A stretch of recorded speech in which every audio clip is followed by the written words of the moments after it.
Hi guys, welcome to a brand new session of current affairs. आज की तारीख है 6 नवंबर 2021। हमारे दो चैनल्स हैं, पिनेकल और फ्रंटियर आईएएस। और अगर अभी तक आपने इन चैनल्स को सब्सक्राइब नहीं किया है तो सब्सक्राइब करना बिल्कुल ना भूलिएगा। साथ ही साथ इस बेल आइकन को जरूर प्रेस करना है ताकि हमारी आने वाली हर वीडियो की नोटिफिकेशन आपको मिल सके। हमारी दो वेबसाइट्स हैं, sscjpineckle.com और baljeetdhaka.com। इन दोनों को विजिट करना बिल्कुल ना भूलिएगा। और ये सेशन दोनों चैनल्स पर सुबह 4 बजे अवेलेबल हो जाता है। साथ ही साथ for daily videos, PDF and monthly magazine आप हमारे टेलीग्राम हैंडल्स फ्रंटियर आईएएस और एसएससीजल पिनेकल ऑनलाइन को ज्वाइन जरूर करें। स्टार्ट करेंगे प्रीवियस क्विज के साथ। मैंने आपसे पहला क्वेश्चन पूछा था कि विश्व सुनामी जागरूकता दिवस कब मनाया जाता है, तो इसका सही जवाब था 5 नवंबर। और दूसरा क्वेश्चन पूछा था कि आकाश कुमार का संबंध किस खेल से है, तो इसका सही जवाब था मुक्केबाजी। स्टार्ट करेंगे फर्स्ट क्वेश्चन। देखो आज के सेशन का, याहू इंक ने 2 नवंबर 2021 को किस देश की सेवाओं को वापस ले लिया है, तो इसका सही जवाब है ऑप्शन नंबर ए, चीन। तो तेजी से चुनौतीपूर्ण व्यापार और कानूनी माहौल के कारण याहू इंक ने 2 नवंबर 2021 को चीन से हाथ खींच लिया है। याहू ने 1 नवंबर 2021 से चीन में अपनी सेवाएं बंद कर दी हैं। याहू ने यह निर्णय उपयोगकर्ताओं के अधिकारों और एक मुफ्त और खुले इंटरनेट के लिए अपनी प्रतिबद्धता के अनुरूप लिया। चीन से याहू की वापसी काफी हद तक प्रतीकात्मक है, क्योंकि चीन ने याहू सेवाओं और उसके वेब पोर्टल को पहले ही अवरुद्ध कर दिया था। चीन ने 2010 के दौरान अपनी मुख्य भूमि पर याहू की संगीत और ईमेल सेवाओं को भी बंद कर दिया। चीन अंतर्राष्ट्रीय सोशल मीडिया साइटों और फेसबुक और गूगल जैसे सर्च इंजन को वहां संचालित करने की अनुमति नहीं देता है। बात करें यहाँ पर the People's Republic of China की, तो इसकी कैपिटल है बीजिंग, करेंसी है रेनमिनबी। नेक्स्ट क्वेश्चन देखो, प्रधानमंत्री नरेंद्र मोदी ने सौर ऊर्जा की व्यवहार्यता में सुधार के लिए 2 नवंबर 2021 को OSOWOG का आह्वान किया। आपको बताना है कि इसमें एस की फुल फॉर्म क्या है, तो इसका सही जवाब है ऑप्शन नंबर बी, सन। तो सौर ऊर्जा व्यवहार्यता में सुधार के लिए प्रधानमंत्री नरेंद्र मोदी ने 2 नवंबर 2021 को one sun one world one grid का आह्वान किया। इस अवसर पर उन्होंने यह भी घोषणा की कि भारत की अंतरिक्ष एजेंसी इसरो किसी भी क्षेत्र की सौर ऊर्जा क्षमता को मापने के लिए जल्द ही दुनिया को एक कैलकुलेटर प्रदान करेगी। सौर ऊर्जा की चुनौती से निपटने के लिए one sun one world one grid समाधान का उपयोग किया जाएगा। पृथ्वी के वायुमंडल को 1 घंटे में पर्याप्त सूर्य का प्रकाश प्राप्त होता है, जिसका उपयोग पृथ्वी पर प्रत्येक मानव द्वारा 1 वर्ष के लिए आवश्यक बिजली देने के लिए किया जा सकता है। हालांकि सौर ऊर्जा केवल दिन के दौरान ही उपलब्ध है। एक और चुनौती यह भी है कि यह मौसम की स्थिति पर निर्भर है। नेक्स्ट क्वेश्चन देखो, भारत सरकार के ग्रामीण विकास मंत्रालय और डैश ने दीनदयाल अंत्योदय योजना, राष्ट्रीय ग्रामीण आजीविका मिशन डे NRLM के लिए समझौता ज्ञापन पर हस्ताक्षर किए हैं। तो इसका सही जवाब है ऑप्शन नंबर सी, फ्लिपकार्ट। तो भारत सरकार के ग्रामीण विकास मंत्रालय और फ्लिपकार्ट ने दीनदयाल अंत्योदय योजना, राष्ट्रीय ग्रामीण आजीविका मिशन के लिए समझौता ज्ञापन MOU पर हस्ताक्षर किए हैं। मंत्रालय और फ्लिपकार्ट के बीच समझौता ज्ञापन स्थानीय व्यवसायों और स्वयं सहायता समूहों SHGs को ई-कॉमर्स के दायरे में लाकर उन्हें सशक्त बनाने में मदद करेगा। यह साझेदारी डे NRLM के स्वरोजगार और उद्यमिता के लिए ग्रामीण समुदायों की क्षमता को मजबूत करने के उद्देश्य के अनुरूप है। इस प्रकार यह प्रधानमंत्री नरेंद्र मोदी के आत्मनिर्भर भारत के दृष्टिकोण को और गति प्रदान करता है। नेक्स्ट क्वेश्चन देखो, हाल ही में किस देश में एक स्वतंत्र संरक्षण संगठन ने अपना वार्षिक bird of the year award आयोजित किया, तो इसका सही जवाब है ऑप्शन नंबर बी, न्यूजीलैंड। तो न्यूजीलैंड फॉरेस्ट एंड बर्ड में एक स्वतंत्र संरक्षण संगठन ने हाल ही में अपने वार्षिक bird of the year award का आयोजन किया। वर्ष 2021 में वार्षिक बर्ड ऑफ द ईयर का पुरस्कार पेका पेका तोरोआ को दिया गया है, जो न्यूजीलैंड की एक देसी बैट प्रजाति है। पक्षी न होते हुए भी प्रजाति को प्रतियोगिता में विजेता बनाया गया। यह न्यूजीलैंड के 2 भूमि स्तनधारियों यानी लैंड मैमल्स में से एक है। चमगादड़ की इस प्रजाति को फॉरेस्ट एंड बर्ड द्वारा बर्ड ऑफ द ईयर सूची में जोड़ा गया था, क्योंकि बैट की इन प्रजातियों के साथ साथ देशी पक्षियों को निवास स्थान के नुकसान, शिकारियों और जलवायु परिवर्तन जैसी समान समस्याओं से खतरा है। इस प्रकार 2021 में पहली बार संगठन ने एक देशी स्तनपाई को प्रतियोगिता में प्रवेश करने की अनुमति दी है।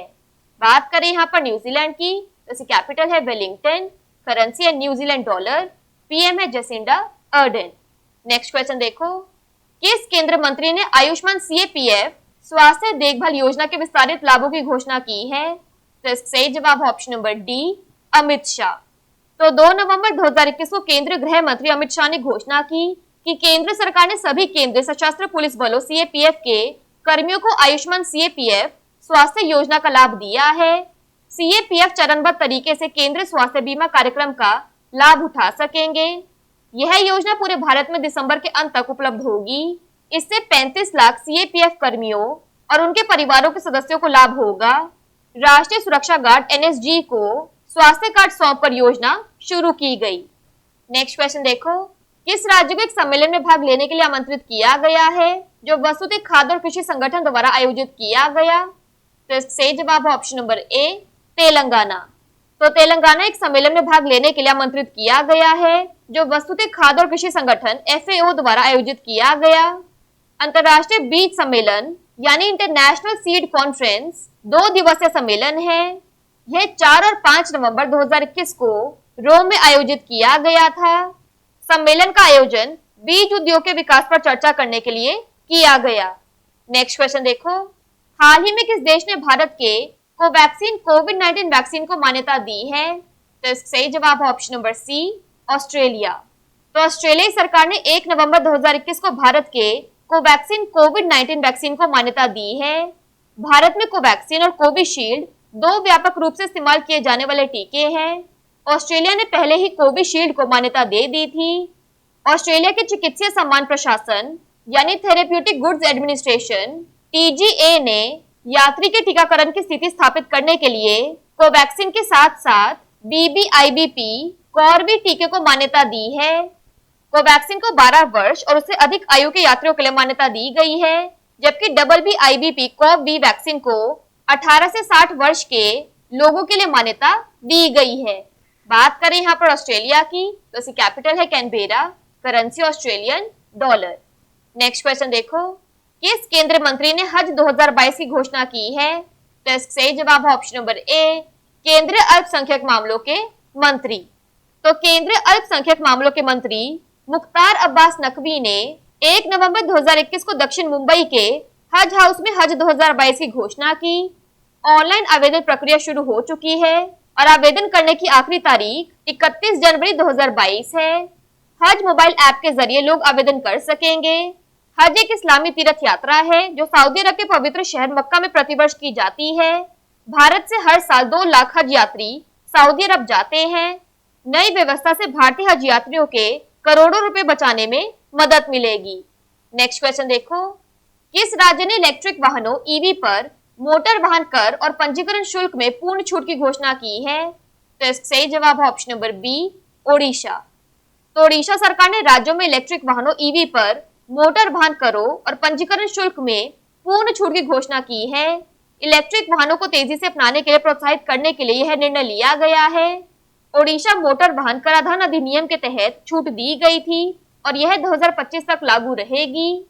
राज्य सरकार ने ओडिशा इलेक्ट्रिक वाहन नीति के अनुसार इलेक्ट्रिक वाहनों के निर्माताओं, खरीदारों, बैटरी और चार्जिंग स्टेशनों के लिए कुछ प्रोत्साहन देने का भी प्रस्ताव रखा है।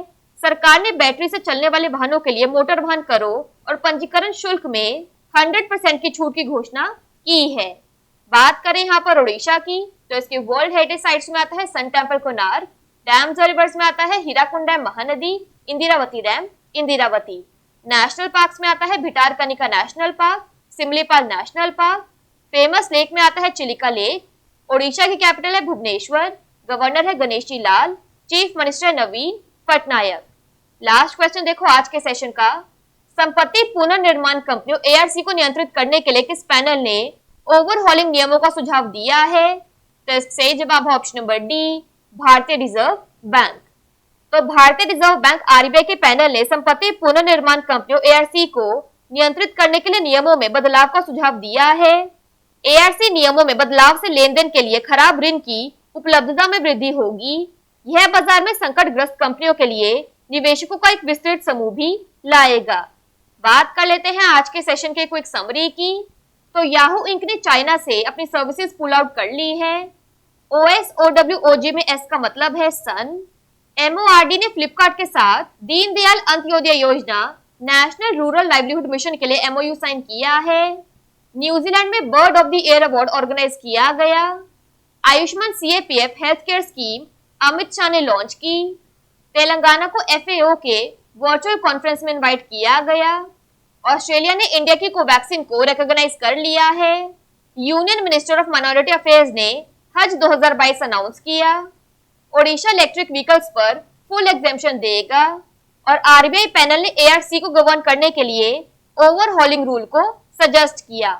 बात कर लेते हैं आज के सेशन के क्विज फॉर द डे की। आपका पहला क्वेश्चन है, याहू इंक ने 2 नवंबर 2021 को किस देश की सेवाओं को वापस ले लिया है?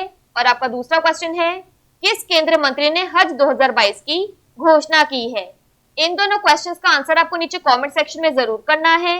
और अगर अभी तक आपने हमारे चैनल्स को सब्सक्राइब नहीं किया है तो सब्सक्राइब करना बिल्कुल ना भूलिएगा। साथ ही साथ इस बेल आइकन को जरूर प्रेस करना है ताकि हमारी आने वाली हर वीडियो की नोटिफिकेशन आपको मिल सके। हमारी दोनों वेबसाइट्स और टेलीग्राम हैंडल्स को ज्वाइन जरूर करना है। Thank you so much.